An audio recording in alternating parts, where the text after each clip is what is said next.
नमस्कार, देश प्रदेश के इस खास शो में आपका बहुत बहुत स्वागत है। मैं हूं आपके साथ जया कौशिक त्रिवेदी।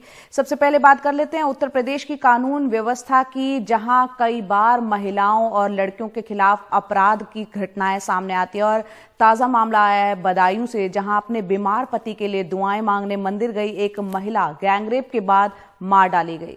इस मामले में मंदिर के पुजारी समेत 3 लोगों पर एफआईआर दर्ज की गई है। 2 आरोपी इसमें गिरफ्तार किए जा चुके हैं, लेकिन जो मुख्य आरोपी है पुजारी, जो महंत है, वो अभी तक फरार है। उस पर 25,000 रुपए का पुलिस ने इनाम जारी किया है। वो अपने बीमार पति की सेहत और जिंदगी के लिए दुआ मांगने मंदिर गई थी। गैंगरेप के बाद मार डाली गई। शाम 5 बजे निकली, 7 बजे तक नहीं आई तो बेटे ने फोन किया, फोन बंद मिला। रात 11 बजे मंदिर के पुजारी 2 साथियों के साथ उसकी लाश उसके घर छोड़ के चले गए। तुम्हारी माँ किसने मारी? उन्होंने मारी है, डाल के गए, उन्होंने मारी है। मतलब बाबा ने? तो जे पहले जाती थी बाबा के पास? पूजा करने जाती थी, पहले जाती थी। तो जैसे रात के 11 बजे, तो किस टाइम से पूजा करने वहाँ गई? शाम को गई थी। क्या बजे लगभग? 5 बजे।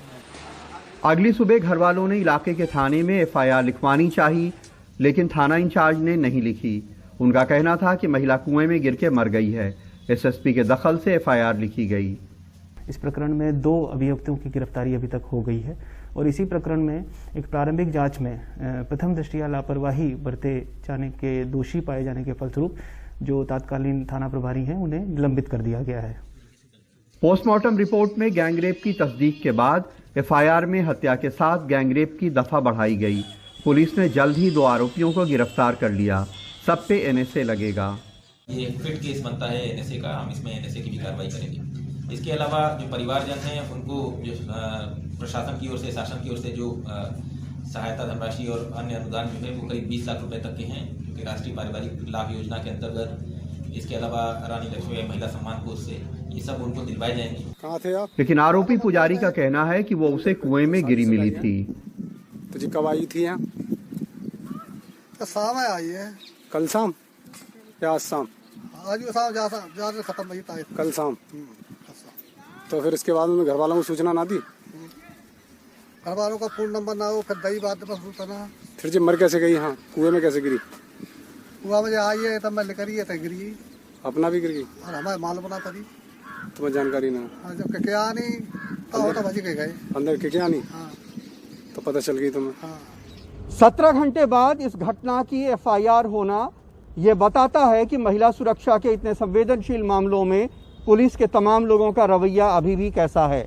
मुख्यमंत्री इससे नाराज हैं। उन्होंने बरेली जोन के एडीजी को इसकी जांच सौंपी है और एसटीएफ को इसमें सहयोग करने कहा है।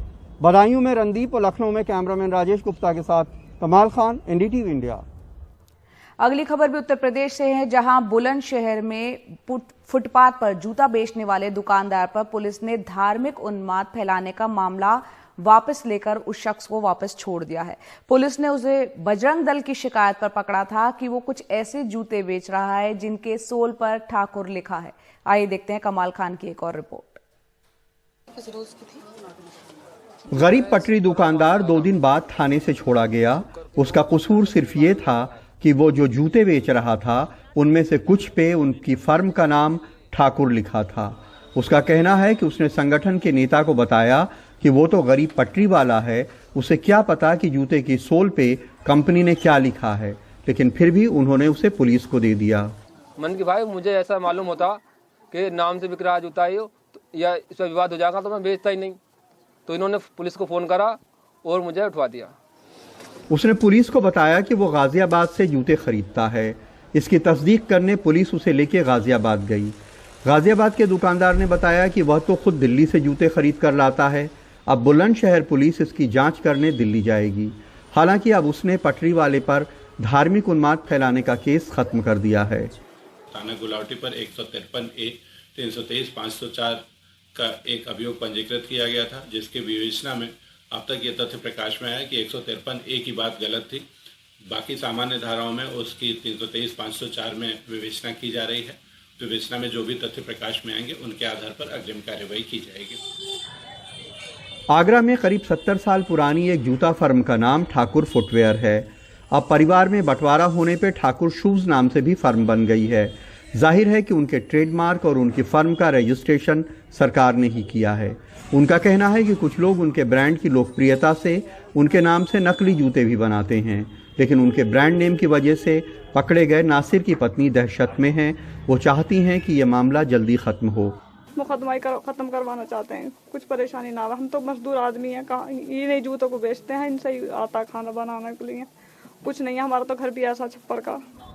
अपनी फजीहत कराने के बाद बुलंदशहर पुलिस को गरीब पटरी दुकानदार के ऊपर से सांप्रदायिक उन्माद भड़काने का मुकदमा वापस लेना पड़ा। लेकिन अफसोस की बात यह है कि बहुत सारी जगहों पे नीचे से लेके ऊपर तक पुलिस के लोग इसी तरह की असंवेदनशीलता दिखाते हैं और गैर कानूनी काम करते हैं, जिसमें अक्सर उनकी खुद की फजीहत होती है। बुलंदशहर में मनीष शर्मा और लखनऊ में कैमरामैन राजेश गुप्ता के साथ कमाल खान, एनडीटीवी इंडिया। पश्चिम बंगाल की बात करते हैं, जहां पर सियासी सरगर्मियों के बीच बुधवार को ममता बनर्जी ने राज्य के राज्यपाल जगदीप धनखड़ से राजभवन में मुलाकात की, जिसकी तस्वीरें हम आपको दिखा रहे हैं। मुख्यमंत्री और राज्यपाल अपने बयानों में एक दूसरे पर अक्सर निशाना साधते हुए देखे जाते रहे हैं। हालांकि इस मुलाकात को अनौपचारिक मुलाकात बताया जा रहा है, लेकिन ये मुलाकात इसलिए भी अहम है क्योंकि कुछ ही महीनों में पश्चिम बंगाल में चुनाव होने जा रहे हैं। प्रशासनिक काजे सरकारेर और पश्चिम बंगाल में विधानसभा चुनाव से पहले तृणमूल कांग्रेस में एक तरह से भगदड़ मचना जारी है। बीते दिनों मंत्री लक्ष्मी रतन शुक्ला ने अपने पद से इस्तीफा दे दिया और अब पार्टी विधायक वैशाली डालमिया ने मोर्चा खोल दिया है। वैशाली का कहना है कि भ्रष्टाचार के कारण टीएमसी को नुकसान हो रहा है और भ्रष्टाचार जमीन पर पार्टी को दीमक की तरह खत्म कर रहा है। मैम, जैसे आप बता रहे थे, आपको पार्टी में कुछ लोग ऐसे हैं जो परेशानियां आपके लिए कम करने के बजाय उसको और ज्यादा बढ़ा रहे हैं, तो ऐसे कौन लोग हैं? आपकी क्या कंप्लेंट्स है?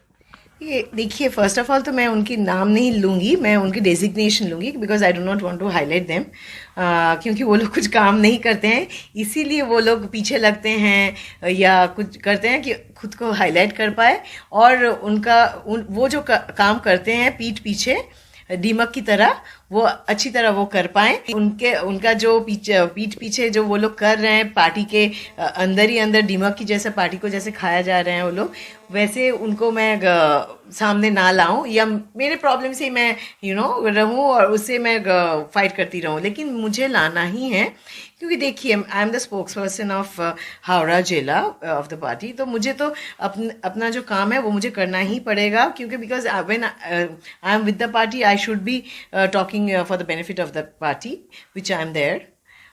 तो यहाँ पे इस तरह का बहुत जन है कि illegal construction, cut money from the like the contractors who are working for the government, या factory owners उनको harass करना, common people से भी बहुत misbehave करना, इस तरह का कुछ हैं, not all, कुछ percentage हैं कि उनके अगेंस्ट में मैं अपनी वॉइस रेस कर रही हूँ।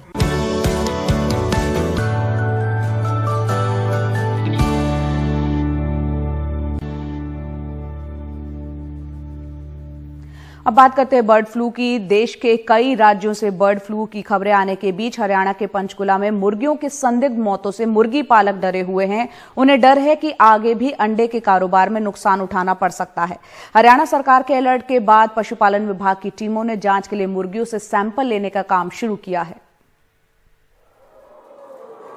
हरियाणा के पंचकुला जिले का बरवाला शहर, जो एशिया की दूसरी सबसे बड़ी मुर्गी पालन पट्टी कहलाता है और जहां 120 फार्म में रोजाना 1 करोड़ से ज्यादा अंडे होते हैं और 15,000 लोगों को रोजगार भी मिलता है। लेकिन पिछले कुछ दिनों से यहां के 10 फार्मों में 4 लाख से ज्यादा मुर्गियों की मौत हो गई है। लेकिन सुधीर अग्रवाल जैसे बड़े मुर्गी पालकों को हाल की इन मौतों का कारण बर्ड फ्लू नहीं लगता। ये एक्चुअली रानीखेत की प्रॉब्लम है, जो कि पोल्ट्री की बड़ी कॉमन डिजीज़ है और हर साल विंटर में ये आती है एक बार जरूर। तो इस बार क्या हुआ, जो वैक्सीनेशन इसके लिए हम करते थे वो इतनी इफेक्टिव नहीं हुई, उसका वायरस मोटेट हो गया था। तो वो जो वैक्सीन जो हमारे को चेंज करके मिली वो अभी लास्ट 20-25 डेज पहले हमारे को मिली है, वो अराउंड 10th को हमें मिली वो। उसके बाद वो वैक्सीन हमने अप्लाई कर दिया। अब फार्मों पे बहुत रिलीफ है। उससे पहले थोड़ा बहुत जो डैमेज हो गया या नुकसान हो गया वो हो चुका है, अभी कुछ नहीं ऐसा है। लेकिन बरवाला से कारोबार करने वाले महबूब आलम जैसे इलाके के बहुत से अंडा व्यापारी जो असम और बिहार तक अंडे सप्लाई करते हैं, उन्हें डर है कि बर्ड फ्लू निकल आया तो उनका कारोबार चौपट हो जाएगा। बीमारी तो सर्दी में हर साल मुर्गी मरती है, कम बेसी कोई पहली बार नहीं ऐसी मुर्गी मरी, हर साल मुर्गी मरती है। लेकिन इसको ये नाम देना कि बर्ड फ्लू के लेकर मुर्गी मरा, ये गलत चीज है। बिजनेस में हम लोगों का बहुत ही असर पड़ा, हम लोग का भविष्य तो खतरा में आ चुका है। आगे पैसा आएगा कि ना आएगा, हम लोग को जो पास में माल है वो कस्टमर लेंगे नहीं ले, कच्चा चीज है, हम लोग ज्यादा दिन रोक भी नहीं सकते हैं। 90% अंडा उधार जाता है, गाड़ी पहुंचने के बाद लोग वहाँ माल बेच के पेमेंट देते हैं। एक तो बर्ड फ्लू, एक तो आपका ये कोरोना से उभरने में इतना टाइम लगा, जब उभरे तो उसके बाद में अभी जाके ये नया एक अफवाह आ गया है। मुर्गियों के खून के नमूनों को राज्य पशुपालन विभाग ने जालंधर की रीजनल डिजीज डायग्नोसिस लेबोरेटरी भिजवाया है, लेकिन अभी तक रिपोर्ट नहीं आई है। और हमने जालंधर अपना जो DDL लैब उन पे भेज दिया सैंपल्स, और आज भी वहाँ पे टीम आई हुई है जो कि पोल्ट्री के पंचकुला के अंदर जो पोल्ट्री के सैंपल से लिए जा रहे हैं। जब तक कि कोई रिपोर्ट नहीं आती किसी प्रकार पे निश्चय पे पहुंचना बड़ा मुश्किल है। तक 4,30,000 के आसपास डेथ हो चुकी है। हमने स्पष्ट तौर पे कहा है कि जो फार्मर्स या जो लेबर्स जो फार्मर्स के ऊपर भी रहती है, अगर कोई डेड वेड मिलता है तो उनको सीधे हाथों से ना छुए, अपने ध्यान रखें, अंडे को उबाल के खाएं पूरे, अगर कोई मीट भी लेता है तो कंज्यूम करता है तो पूरा इसको बॉयल करके खाएं, हाफ कुक ना खाएं। हिमाचल प्रदेश के कांगड़ा जिले में 2700 प्रवासी पक्षियों की बर्ड फ्लू से मौत के बाद वहां पोल्ट्री उत्पादों पर पाबंदी लगा दी गई है। साथ ही पूरे हिमाचल प्रदेश, हरियाणा और जम्मू कश्मीर में अलर्ट जारी कर दिया गया है। पिछले कुछ हफ्तों में हरियाणा और पंजाब में कोविड के केसेस में कमी देखी गई, लेकिन अब बर्ड फ्लू एक नई चुनौती की तरह सामने आया है, जिसकी वजह से सेहत विभाग के जो कर्मचारी हैं वो अलर्ट मोड पर हैं। लेकिन इन सब के बीच जो सबसे बड़ी चिंता का विषय है वो है मुर्गी पालन करने वाले किसानों को, जिनका कहना है कि कोविड की वजह से उनके व्यापार को पहले ही धक्का लगा था और अब दोबारा से नए साल में बर्ड फ्लू की वजह से आगे भी उनके लिए कठिनाइयां ही होंगी। पंचकुला से मोहम्मद गजाली, NDTV इंडिया।